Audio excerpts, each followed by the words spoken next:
farol que me guia, é a luz do meu caminho.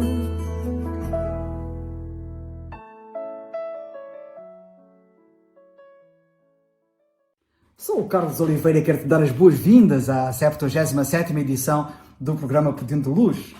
O tema hoje é porque é que Deus permite o mal?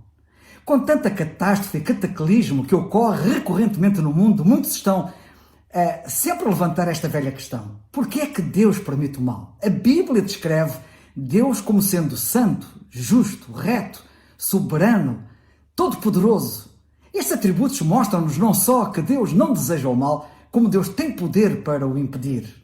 Ora, se isto é um facto verídico, e ainda reforça mais a questão. Porquê é que Deus então permite o mal?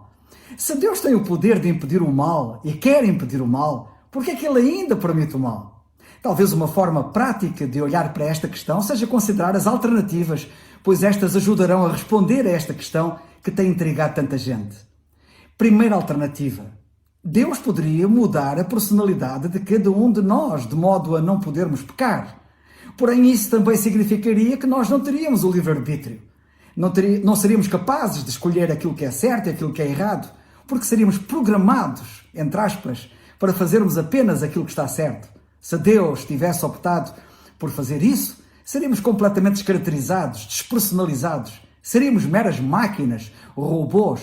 Penso que ninguém gostaria de passar por qualquer downgrade ou rebaixamento, muito menos um downgrade tão radical como este. Ora, não foi isto que Deus fez com o ser humano. Em vez disso, Deus criou Adão e Eva, os primeiros seres humanos, inocentes, mas com a capacidade de escolherem o bem ou o mal. Devido a esse facto, eles poderiam responder ao seu amor, ao amor de Deus, e confiarem nele, ou optarem por desobedecer e rejeitarem-no. Eles escolheram desobedecer, como nós sabemos, porque vivemos num mundo real, onde podemos escolher as nossas preferências, mas não as suas consequências. A escolha deles, melhor dizendo, o pecado deles afetou-os não apenas a eles, mas àqueles que vieram depois de si, nós. Semelhantemente, as nossas decisões em pecar têm igualmente um impacto sobre nós e sobre aqueles que nos rodeiam e sobre aqueles que ainda virão depois de nós. Segunda alternativa. Deus poderia retribuir as más ações das pessoas através de uma intervenção que fosse sobrenatural a 100% do tempo. Deus impediria dessa forma, por exemplo, um motorista bêbado de causar um acidente automobilístico. Deus impediria um trabalhador da construção civil preguiçoso de fazer um trabalho deficiente numa casa que viria a causar sofrimento ao proprietário e aos seus habitantes. Deus impediria, por exemplo, um pai que é viciado em drogas ou álcool de fazer qualquer coisa à esposa, filhos e família. Deus impediria que homens armados fizessem assaltos, roubando e extorquindo.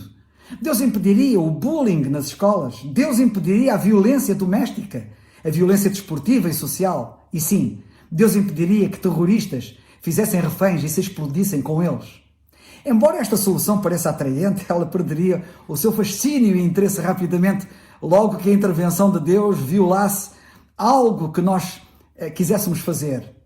Quereríamos que Deus, por exemplo, impedisse más ações horrendas, mas gostaríamos que permitisse males menores, entre aspas, não percebendo que são os males menores, entre aspas, que geralmente conduzem aos males maiores, entre aspas.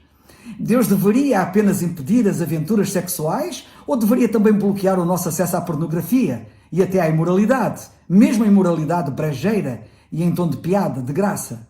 Deus deveria acabar com qualquer coisa imprópria, ainda que não sexual? Deus deveria suster ladrões clássicos ou também deveria fazê-lo, impedindo-nos de sermos desonestos, de defraudarmos os nossos impostos? Deus deveria apenas impedir os homicídios ou também deveria impedir os chamados maus menores, entre aspas, feitos às pessoas e que as levam a cometer homicídios? Deus deveria apenas impedir os atos de terrorismo ou também deveria impedir a doutrinação que transforma uma pessoa num terrorista? Esta opção também nos descaracterizaria e despersonalizaria, tornando-nos igualmente meras máquinas, simples robôs.